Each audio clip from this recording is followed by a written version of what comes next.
What's going to happen on the government level as a result of this? I think one policy change we're going to see is build, build, build um, on a few levels. Energy production, we should talk about that, and the hyperscalers. I think that there's a perceived sense that we're in a race against China, though I don't know that that's I don't buy actually it. true Yeah. because China doesn't have the GPUs. I had another person on stage I interviewed was Kai-Fu Lee. Kai-Fu is amazing, right? He worked at Apple. He was the head of Microsoft China, the head of Apple China. He now has a company called BGo, which is a new search engine that's based in the U.S. He has a $3 or $4 billion VC fund called Sinovations out of China.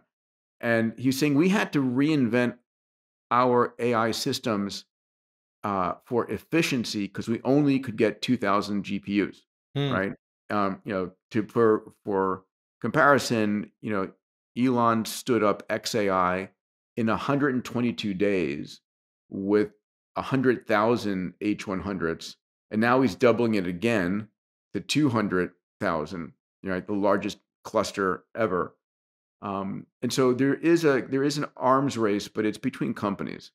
I think, Um, and also, I had a conversation with Gil Verdun at Visioneering two yeah. weekends ago, right? X Prize is your thing, and his proposed prize was doing training AI models and chip architectures 10,000 times cheaper than today's Well, architectures, and actually, 10,000 times less energy energy consumption. efficient, right? Yeah. But when you can go price performance that much of a difference, remember that means we're using 10,000 times less energy. So I think a combination of decreasing uh, architecture costs, price performance wise, or increasing performance on that side. Plus, today more than 50% of Bitcoin is renewable energy, right? Mhm.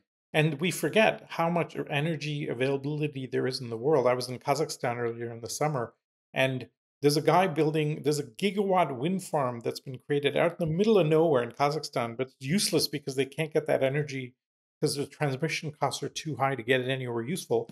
Great, stack a Bitcoin mining farm and an AI data center next to it, and it's completely useful. So we're going to tap all of these energy sources all over the world, pockets of them that can't be used for anything else.